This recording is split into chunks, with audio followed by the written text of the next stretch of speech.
Okay, our session today is we're going to focus on general trends that are impacting on location decisions and strategic expansion decisions.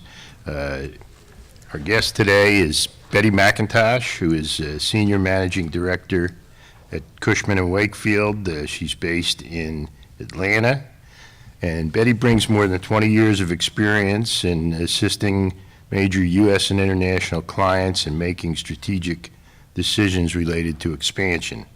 Her clients have included Porsche, Primerica, Siemens, Namasko Steel, Tiger Direct, Honda, Gillette, and Home Depot. So she's handled some very major Fortune 500 companies. And the way we're going to do it today, we've decided to have an informal sort of interview session where I'll be asking Betty some questions, and we'll be having a bit of discussion, and we'll also accept questions from the audience, and you can all have the benefit of asking Betty from her considerable experience how she approaches some of the major issues. Now, to start out, I just want to welcome Betty and ask you to tell us about some of the trends and activity that you're observing and how they're impacting on expansion strategy. Sure. Well, Jack, thanks very much, and thanks to this group for inviting me in. I really appreciate it. What a gorgeous venue this is. So I know everyone's been excited to be here and pleasant weather. So let's talk about trends. You know, one of the things that I think is important for everyone right now, as we came out of the recession, 2014, 2015 were just incredible years in our business, just so much activity, so much pent-up demand, and I expect the economic development people in this room experienced some of it probably more toward the end of 2014 and 2015. You know, when companies are making location decisions or expansion decisions in an existing location, usually you know, they do a lot of tire kicking, a lot of investigation. We look a lot on the internet and on websites and what I call armchair search before they ever get to you as a community. And so you may not know, you may not have experienced the uptick that we did because there's always a long lead time. Well, hopefully there's a long lead time for some of these projects. But 2014, 2015, banner years for us. This year has started off a little sluggish for us. I know, I've talked to a lot of economic development representatives, and they seem to be having a good year, which I think is great, and I'm sure some of that is carryover from 2015. I think part of it is election years. Traditionally, as my resume says, I've been around a long time, and during election years, and this one has been particularly strange, and to put it mildly. Yeah, to put it mildly. So I don't think that is unusual, and hopefully there is still plenty of activity. And what I'm seeing, in Cushman and Wakefield, we've got a lot of. I'm on the consulting side of the Cushman team, and we support our brokers, so we get to see a little bit of everything just by nature. Our business is a relationship business. First, it is having success with brokers who talk to other brokers who bring us in with their clients. So, and then of course, it's the relationship and building trust with that client. But, we're seeing advanced manufacturing, life science manufacturing, and consulting businesses, technology businesses are expanding and growing, and we're seeing a lot of that. These aren't huge numbers of jobs, but they're good, high-paying jobs, and they're anywhere from $50,000 to $60,000 a year up to the hundreds of thousands of dollars for salaries, plus great benefits, great company. And you're seeing numbers where you've got someone who's got 50 to 60, 75 employees, and they're planning on doubling that just in a very short period of time. So that's exciting, and that's happening, I think, in a lot of places around the country. I think Michigan, Ohio, Indiana, probably some of Kentucky are seeing, advanced manufacturing from the automotive side. Certainly the South has seen advanced manufacturing on the automotive side as the automotive industry is so strong.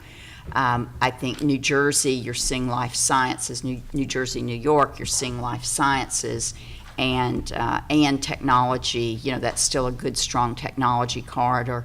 Obviously, Raleigh, Austin, Salt Lake City, the technology hubs are experiencing growth. The other trend that I've seen a lot of, we've done a lot of headquarters projects lately, and these can be anywhere from the 100 to 200 person headquarters up to 1,000, 1,200.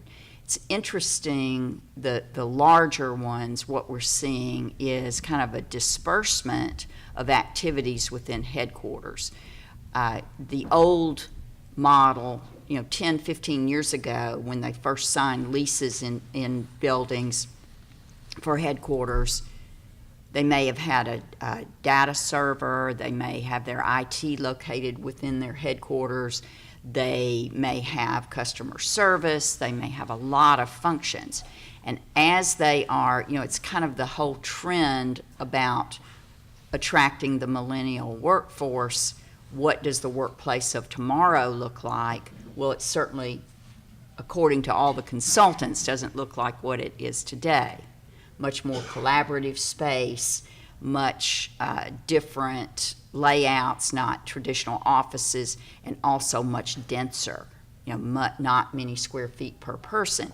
And so because of that, a lot of these larger headquarter projects are bifurcating operations, which I think plays well in smaller markets, so that if you may not have the population or the draw for a major headquarters project, but you may be close enough to where that headquarters lands to attract a call center, customer care center, a back office service center. The IT functions are going to co-locations, and so even surrounding communities can experience that, and then vice versa. I just saw, and I know Clarksville, Tennessee is represented here. I just saw the announcement where Hankook, who is doing tire manufacturing in Clarksville, now just announced they're moving their headquarters to Nashville. So it kind of worked in reverse. Very interesting. You're also seeing an increase in spinoff activity, maybe some different patterns of the strategy for setting up the facilities based on the basic decision that was made to consolidate or expand. Right. I think what you see in mergers, acquisitions are going strong, and generally with those situations, there's winners and losers. Some communities may lose some operations, but then another community will pick up, maybe not the same head count, but some measure. And what you typically see in things like that, in situations like that, are companies setting up what they call centers of excellence, so that they're concentrating effort. And this may be a manufacturing line. I'm working with a manufacturer right now. They're growing rapidly, and it's a very special area of manufacturing. They're growing rapidly, and they've got two products. One is a high volume, not as sophisticated product, and then they've got a low volume product, but it's the most profitable. What they want to do, they want to get into a building that they're tied to a lease where they are now for another 5 years, severe penalties for exiting. So what they're looking to do is go very close, set up another operation, and what they'll do is move the high volume operation over to that bigger new building, and then use the smaller space they have now. They'll be able to expand their lower volume product to the extent that they need to, and then eventually when this lease is up, the 5-year lease is up, they'll move them all into that building. And so we're seeing a good little bit of that. Now, of course, you have to evaluate the incentives that are being offered in each of the locations you're considering, but you mentioned to me that there's really one overriding criteria for most of your clients, and that is to have the ability to monetize or sell the tax credits. Can you explain why that is so important? Sure. I think that the way many states are taxing, and we talked about this last night at our table, the way many states have now started taxing multi-state companies by using what we call a single factor apportionment, sales only. So, for instance, Georgia and many other states have followed suit, but Georgia several years ago changed the way where traditionally states have apportioned income to themselves based on property, payroll, and sales, sometimes equally weighted, sometimes double weighted sales within the state compared to everywhere else. So if you were a manufacturing company, even if you didn't have a lot of sales activity in that state, you could be fairly heavily taxed in that state for setting up a factory there.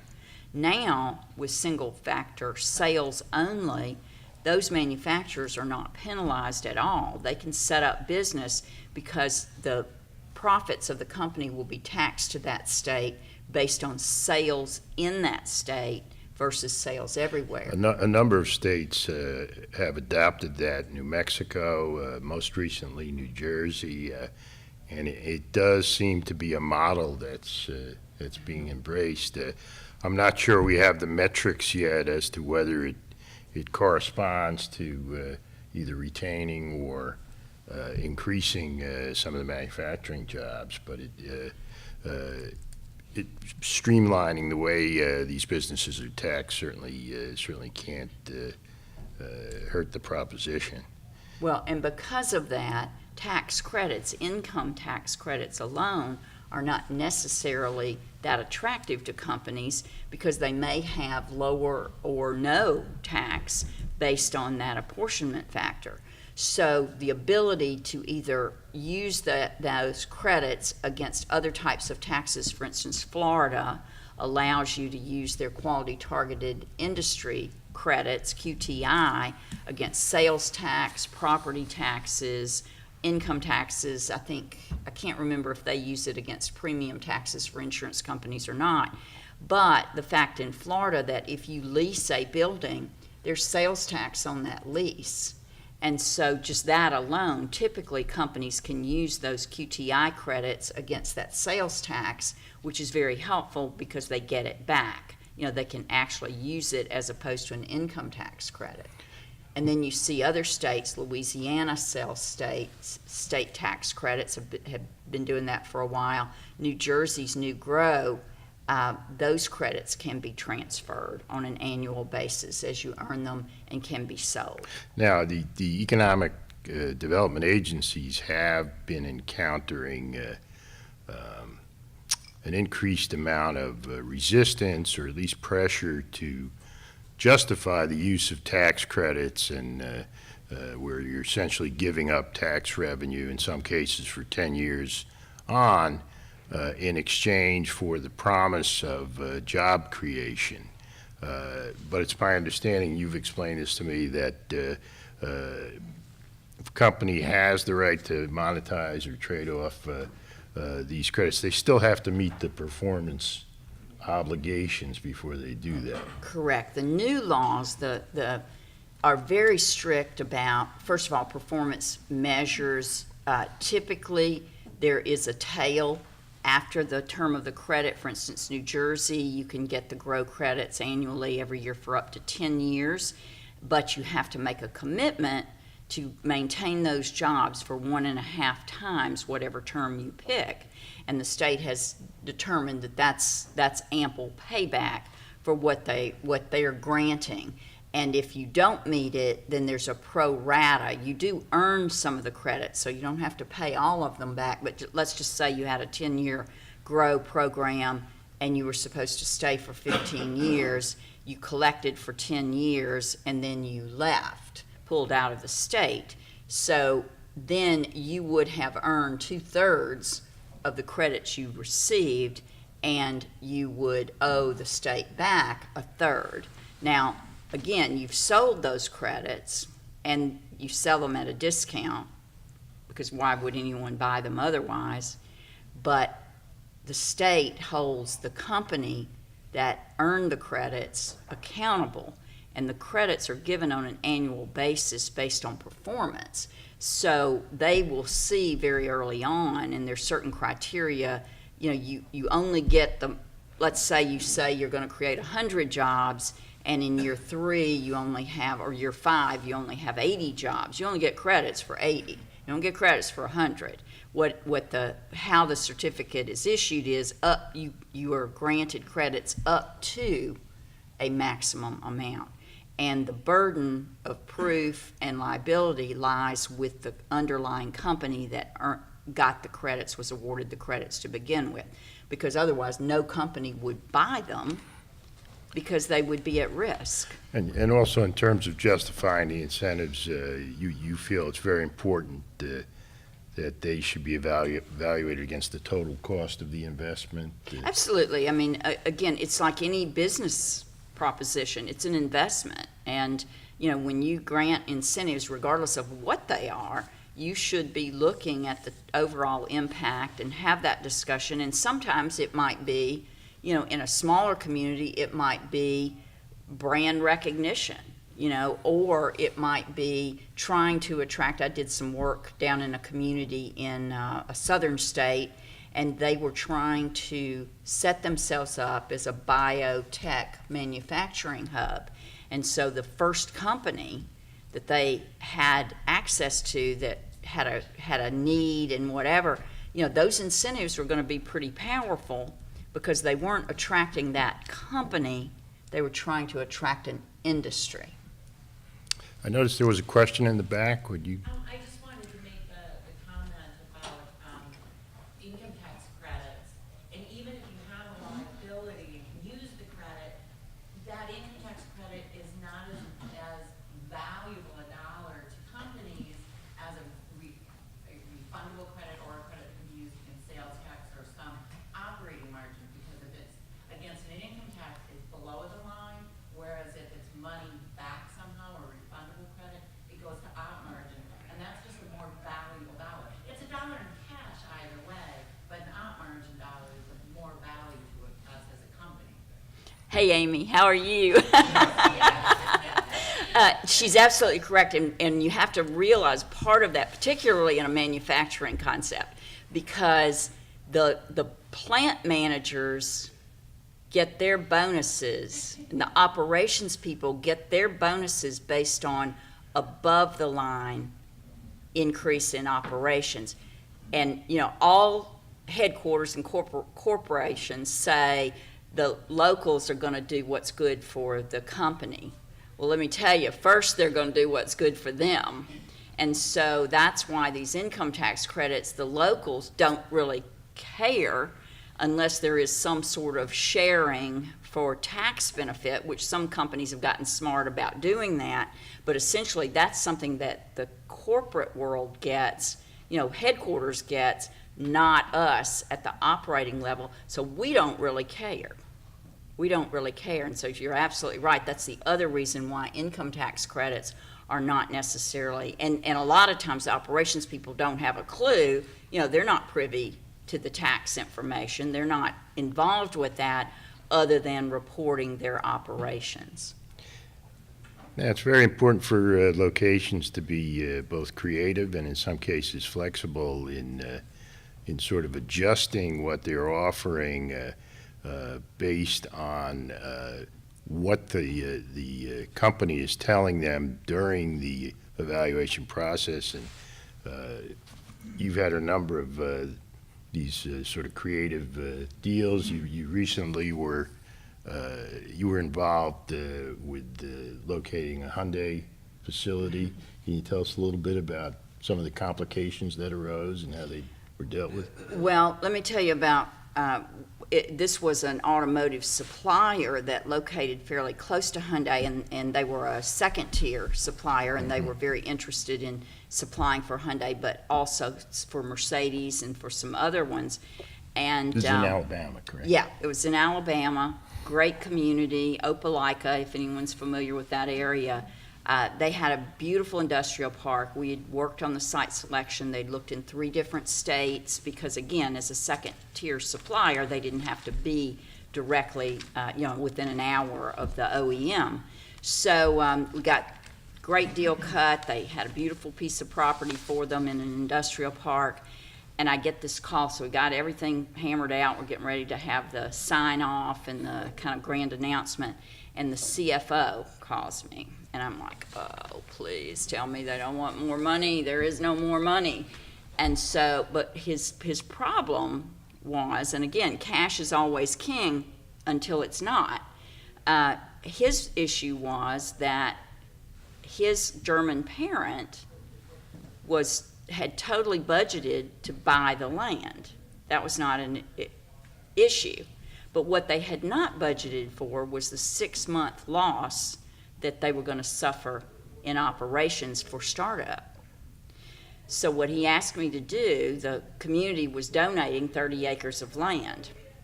So what he asked me to do was have them sell the land to them, to his German parent, and then give them back a grant for performance based on jobs. When they create a certain number of jobs, they'd get so much of that money back. And he knew that would offset his losses. So sounded, I'm thrilled because shouldn't be that hard of a decision for the community. So I go back. Chad Newell, who many of you may know in economic development world, was the economic developer there. He's in Hattiesburg now. And the mayor, Barbara Patton. I sat down with them. They handled the economic development for that community. And so I'm just all cheery, thinking this is just going to be so easy. And as I'm presenting this, their faces just fall. And I'm like, okay, so what's going on here? When you look at it, the issue is that they had financed the acquisition of that property with bond money. And the bond covenant required if they sold land, the proceeds had to retire the bond. And thus, the community was not going to have any money to pay out the performance grant. So we spent about half the day just noodling and brainstorming, and they really wanted to help. They thought it was terrific. That's all they that's all they wanted, but they just didn't know how they were going to be able to fulfill that. And what we finally came up with, there was 2 things, and again, it just all the heads together.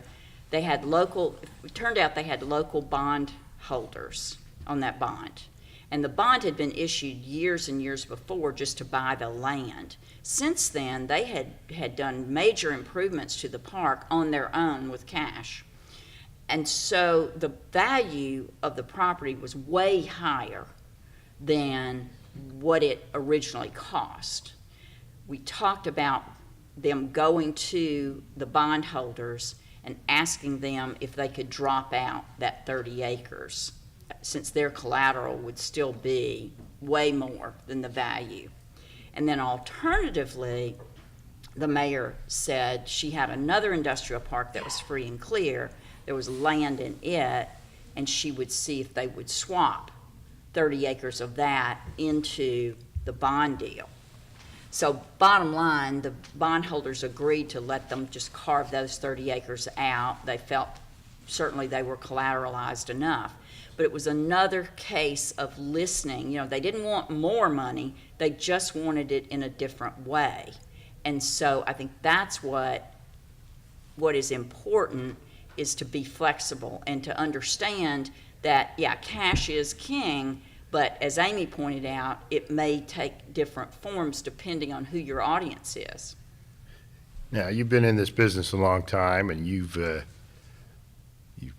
probably seen it all in terms of the types of perks that are offered to close deals. And can you tell us, give us an example of one of the more unusual I guess we'd call it an incentive. It involved a lottery in Kentucky, I believe. Yes, I was doing some work for a gun manufacturer, and they were setting up an R&D center. And before that, they had an ammunitions plant and a gun plant. These were sporting guns, and this was years ago. 2 different parts of the country. They wanted to take the best and brightest of their engineering staff from both of those operations and pull them together somewhere kind of in the middle to really have R&D, because they said at the plants they weren't doing any real research and development. They were just handling things that came up. And so they wanted to segregate them out and really move themselves forward. One of the things, and as you can imagine, these sporting guns, you know, all the engineers were, and this was there were some women too, but they were all big shooters, hunters.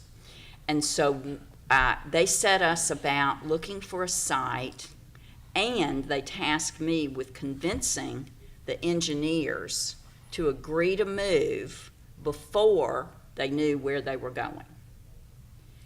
So, you know, I could tell them the general vicinity where we were going. And then my way, you know, we sent out questionnaires to see what was important to them and how many children, do they have school-age children, college kids, you know, did they want to be on 10 acres of land or in an apartment or what? So we got all that, and this was about 25 engineers, top-notch engineers, and they were coming from particularly upstate New York. That place, I mean, those people, you know, had roots there, had been there forever, so trying to get them to move was going to be quite a challenge. And so they were all looking at hunting season. So we wound up, we went to a community about 75 miles southwest of Louisville, Kentucky, very close to Fort Knox. And one of the incentives that they gave on Fort Knox, you used to, and probably still can, you can hunt, but it's a lottery. You know, everybody can't do it. They take lottery numbers to do it. And so what they gave us was they waived that lottery, and they let everyone have 2 years, I believe it was, of hunting on Fort Knox, waived the residency license requirements for all these people. And I tell you, that was the biggest incentive. Those engineers, 24 of the 25 engineers agreed to move before they even knew where we were taking them. And then they developed a plan to hunt gold bars at Fort Knox. Yeah, I every year we update our, we have a 50-state incentives guide on the bf.com site, and we update we contact the states and we ask them to give us the new incentives, and there are always some interesting ones there that are very peculiar to the state. I just want to read you one of my favorites. I'm not going to tell you which state it is, but if you think about Sarah Palin, you'll know where this came from. It's a commercial fishing loan fund, provides long-term low-interest loans to promote the development of predominantly resident fisheries and continued maintenance of commercial fishing vessels and gear for the purpose of improving the quality of the state's seafood products. Now, here are the requirements. You must be an Alaska resident. I gave it away. You must be a resident for the past 2 years. Child support payments must not be past due. And you must provide a copy of each applicant's valid government-issued identification at or before loan closing. So you really see some peculiar things in there.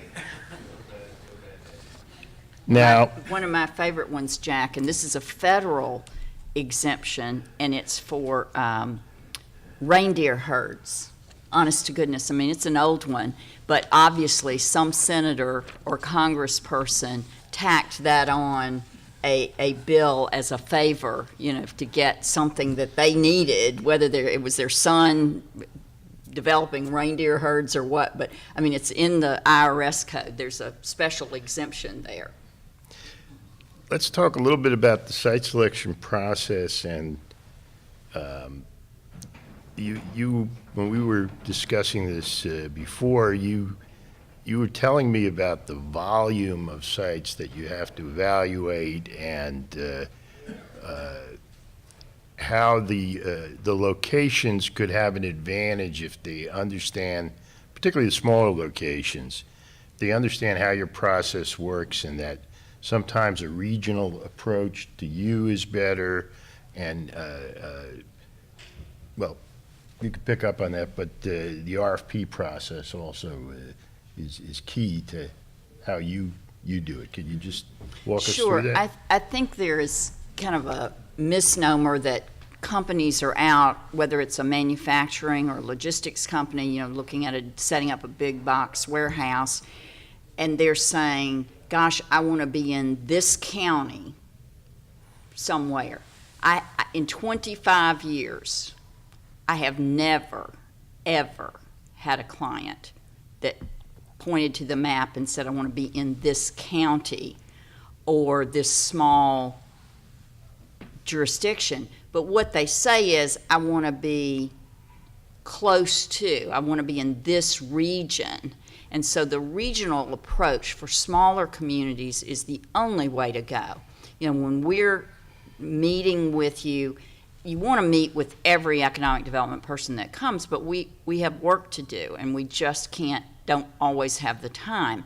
But if you come with, you know, a regional approach so that you might have, you know, a community that's more of a bedroom community of a bigger town, but then the outlying region, you know, you've got some opportunities, different product and different, you can meet different needs. That's what's very interesting to us, because then our client that's looking in this general area, and in a regional approach, everyone wins anyway if you create jobs, because there's a good chance your people are going to go to work, your citizens are going to go to work at that facility or have the opportunity to do that. And I think it's so important because, again, companies don't hone in. I mean, even with metropolitan areas, people who say they would like to come to Atlanta or Dallas or St. Louis, I mean, within those communities, there are a lot of jurisdictions. You know, Georgia has 159 counties, and I don't know how many municipalities. So coming to Atlanta, people live 70 miles away from downtown Atlanta and still say they live in Atlanta. So the companies don't necessarily know. They're just looking at a place on the map, a general region where they want to do business or it makes sense to them to do business. But what you're really telling the smaller locations is, don't expect that you're gonna get a visit, and that, you know, that's when you're gonna put your best foot forward. In many cases, the best shot they're gonna have with someone as large as Cushman Wakefield is the RFP, and they need to really put their best effort into specifically responding to the RFP, as opposed to attracting you to the location and then you're going to give them the big tour and show them what they have down there. Yeah, I think it's so important. You know, RFPs can be daunting, and particularly if you've got small staff and not that many resources, but make that effort. First of all, I will say, for a smaller community, how many RFP opportunities are you getting? I mean, it's probably not 100 in a year. It's a smaller number. And so make sure that your response is your best foot forward, because that may be the only look you get. You know, our business is about elimination before you get to the absolute targeted location. You know, you start with a wide net and then you start focusing down on it. And so you don't want to get eliminated. That's the key here. And then once you get down to that short list and they come to visit, then you can charm them with a lot of other things. But that RFP, your website, that RFP, those may be the first things and only things that companies see, because you may get eliminated because somebody got an RFP on a Thursday afternoon, and unfortunately, you know, I know communities think that we live just to make your life miserable with RFPs, but honestly, most of the time it's driven not by us, but by our clients. They send something and go, oh, and what happens is you've been talking to them for months, and then all of a sudden they get serious, and then they want an answer back, or something's happened within their business that's changed their business model a little bit, so it's accelerated. And so we have to have the answers fairly quickly. But pay attention to that RFP. Read those questions. Have someone, whether it's your spouse at home, someone who is not in that process, because certainly a site selector can weed through it and see the best answers. But when you're presenting to a company, you've got people who probably have never done this process before. And so, I have yet, and Jack, I told you this, I've yet to sit down at a chamber lunch or on a tour of a community where they said, we've got lousy schools. It's a really bad place to live, but you ought to bring your client here anyway. Everyone says it's the greatest place because they truly believe that, but you've got to be able to back that up. And, surprisingly, there are a lot of ways to do that. Well, you mentioned that locations do tend to trumpet they'll tell you, oh, yes, we have a skilled workforce available. Now, you have to do some due diligence on your end, sort of look behind the curtain. So on something that's become of critical importance, like workforce availability, in particular skilled workforce, what are the kinds of things you look at? Do you evaluate the tech school curricula? Do you look at graduation rates and not just take, what's being claimed? Yeah, it's kind of interesting, and it all depends on the type of project that you're doing. But with manufacturing, for instance, I get tickled with companies, skilled labor, the maintenance people, the welders, those are all in short demand, and they are. And companies get all freaked out about availability of that. And then when you quiz them, I was working with a very large manufacturing project, and they were all excited about the skilled labor. And I said, okay, so your first wave of hires, and they were going to hire like 150 people. I said, in that 150 people, how many of these people do you need? 3. And I thought, you got to be kidding me. You're basing your entire decision on whether you can get those 3 people. I mean, you can fly them in from somewhere, It's not, it is an issue, but seriously, how many of those people are in any manufacturing facility? It's not that huge. Now, I think you need to have a program in place to be turning out some of those folks if you're after manufacturing so that you can show that. But I think that the rest of your workforce is important. What we're hearing from our manufacturers is they can hire people, they can recruit them, but they don't stay. The younger people today, it's kind of like, oh, you mean I've got to show up every day at the same time? It's, they don't get it, and they don't want to do even very clean, manufacturing is way different than it was 20 years ago. But even with that, the younger people get tired, they don't want to do it. And even, let's face it, in technology jobs, how often do they change jobs? So it's not just the manufacturing kids, but changing that paradigm. And so looking at programs that, for a manufacturing community, looking at programs junior high level, high school level, what are the schools doing, what are the guidance counselors doing to rechannel that mindset into manufacturing? Because if you think about it, again, 20 years ago, 10 years ago, how many parents were telling their kids, oh, go into manufacturing? Well, that answer is probably 0. Nobody was, because they felt like those jobs were leaving. And so I think it's a different mindset, and that's what we've got to see is, has your community embraced that different paradigm shift? If it's technology, it may be the next best place. Everyone can't afford to move to San Jose and pay the wages there, but they might be able to move to Nashville or, and certainly Raleigh is a hub now for technology. But there are a lot of other communities that can support that. You've just got to show not necessarily what you have today, somewhat what you have today, but also what is the sustainability, because that's what companies are looking for. What, if I land here and I stay here for 30 years, how am I going to replenish this workforce? And in today's market, with the new generation of folks not staying, 20 and 30 years to collect their gold watch, how am I going to replace and replenish my work supply? If anybody has any questions, feel free to jump in. We got one over there. Yes, hi, Mary Lilly with Greenfield. This is a comment, then I'd like a response. When we are working with companies, we encourage our locales, and many of them are smaller communities, to give us what we need and not do a data dump. And they don't really understand that.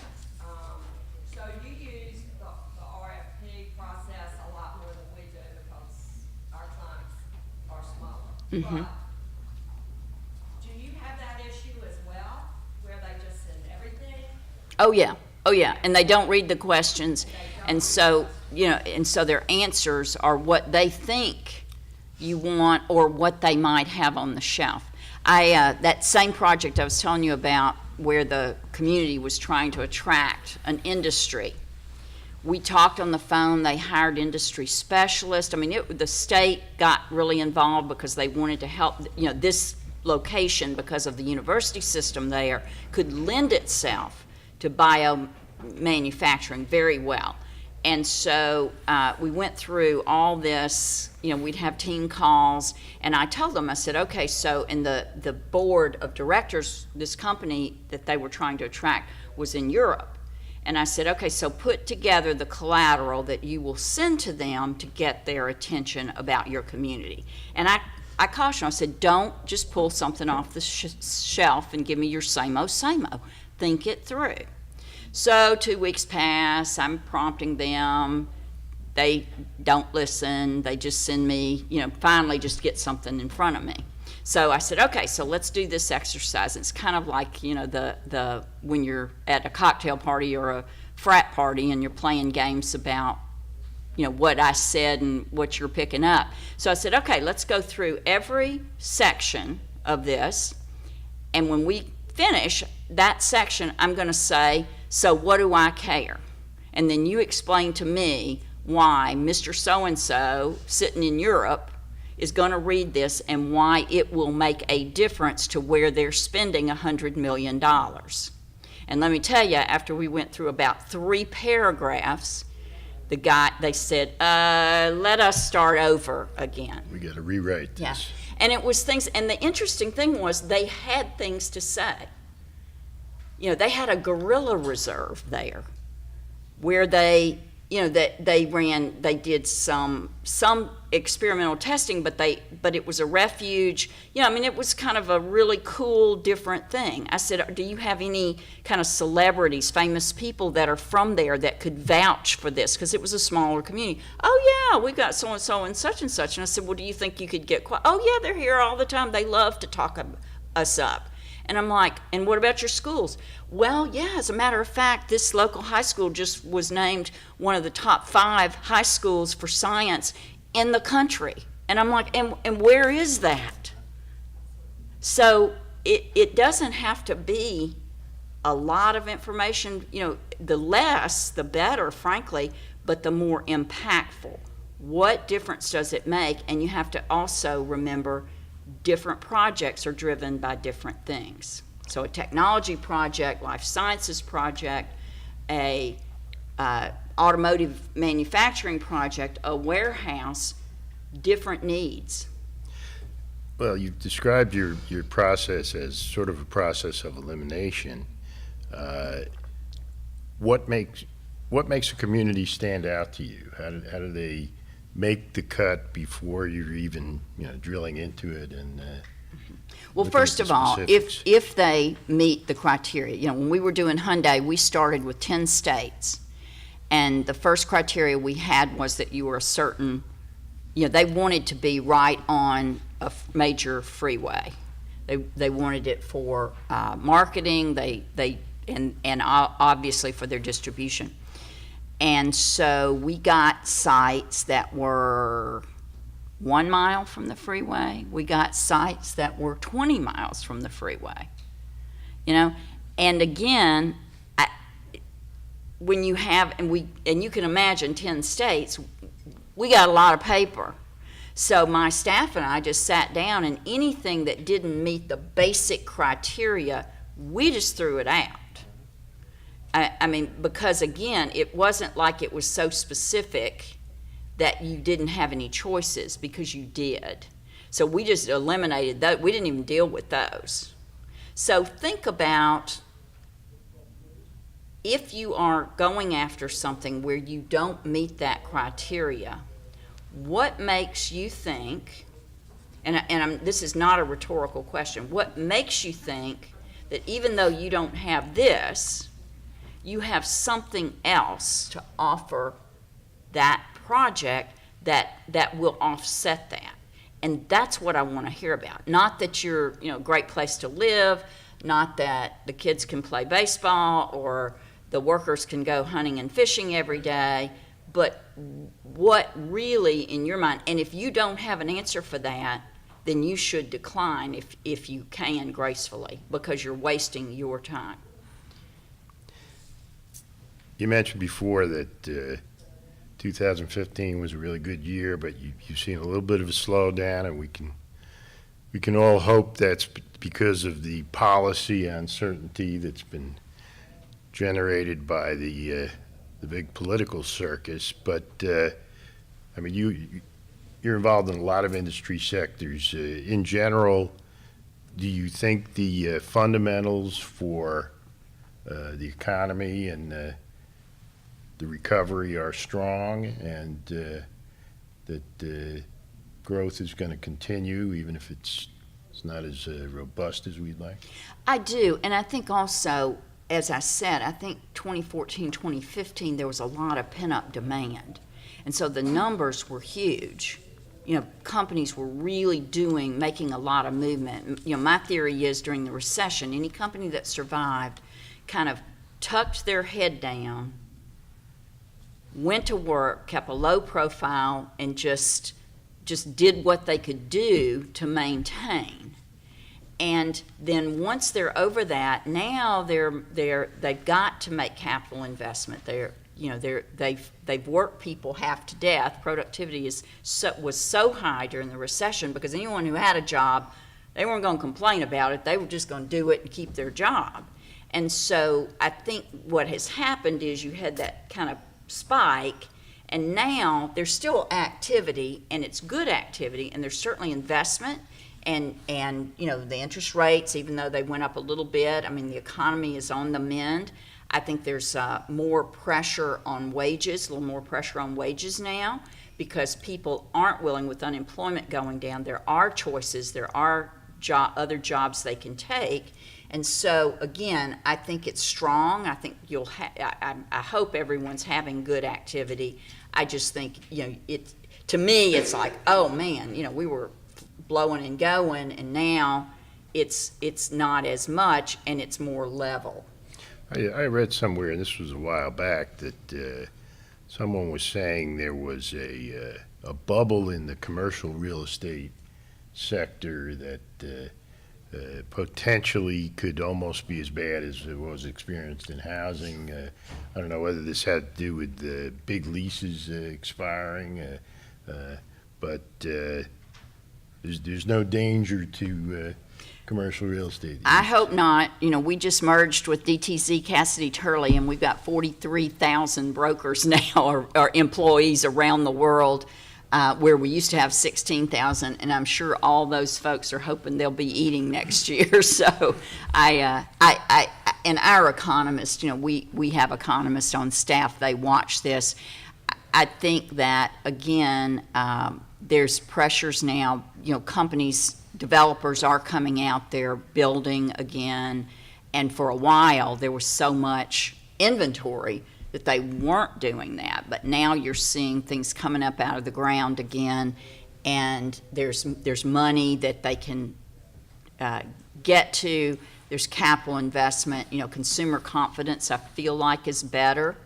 All signs are pointing to that. And again, it's not a spike. It's different, but it's steady. So I don't see it, and I hope that's not the case. Rents are increasing in some markets in commercial real estate, but they haven't gone off the chart.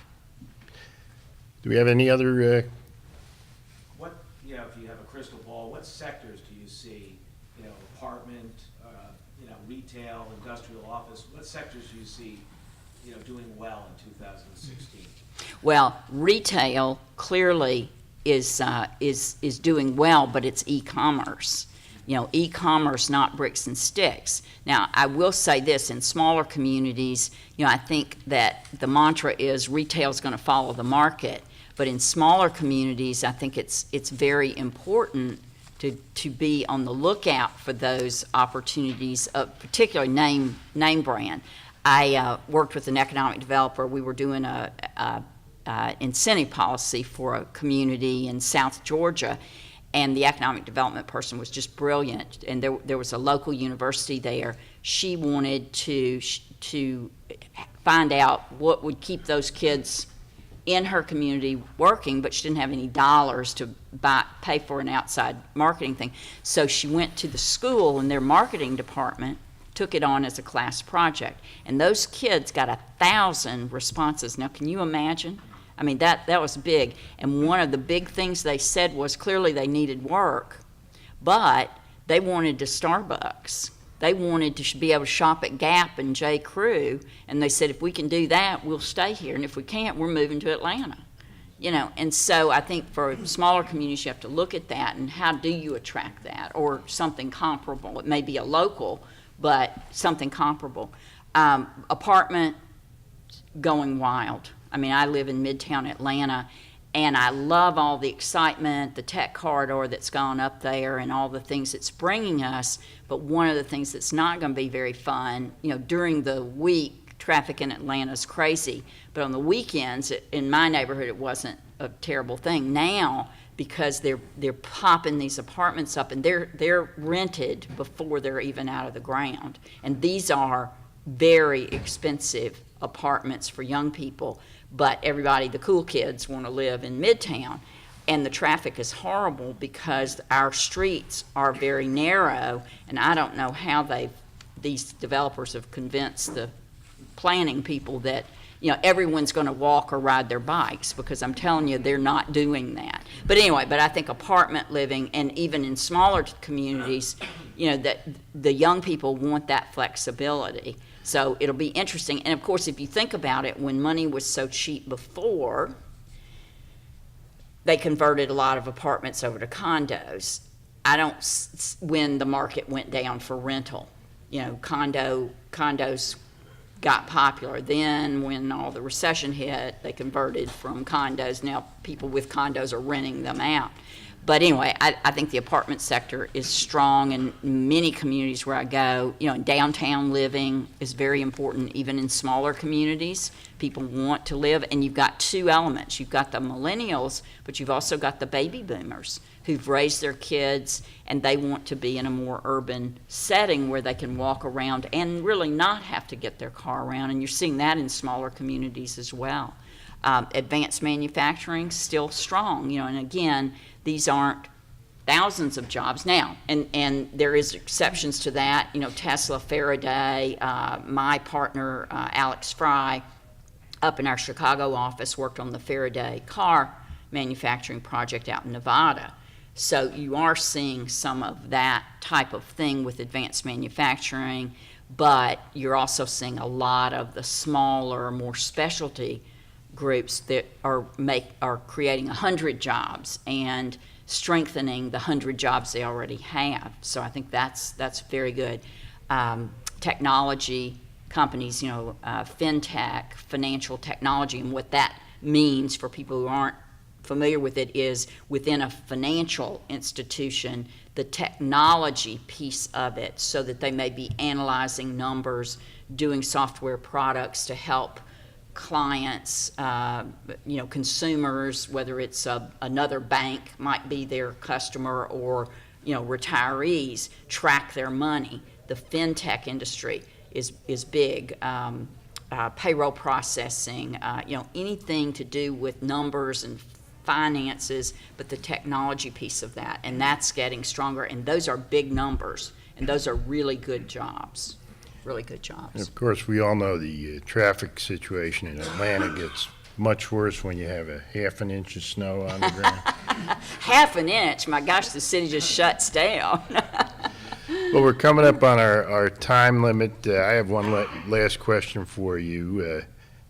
It's a general question. What is the most distinguishing feature a site selector wants to see in an economic development profession?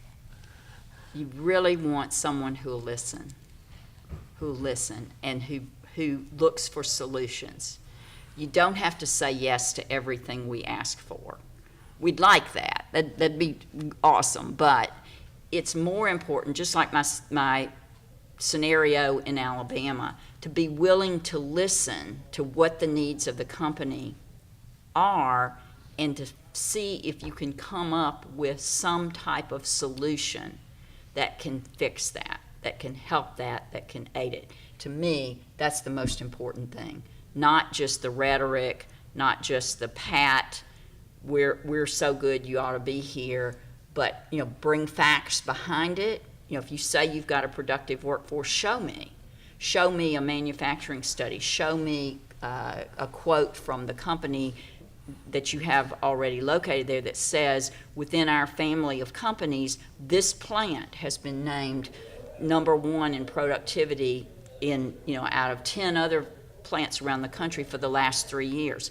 Those kinds of stats are important. And again, remember, if it were your money, if you were going to make this investment, whether it's $20 million or $100 million, and you were writing that check, what would you want to know to make you feel like you're making a good decision? And that really is all we ask, is tell us that, answer that question in that manner, and whether you get that project or not, you will get on the radar screen because people like me are going to want to do business with you. Are there any last questions from the audience?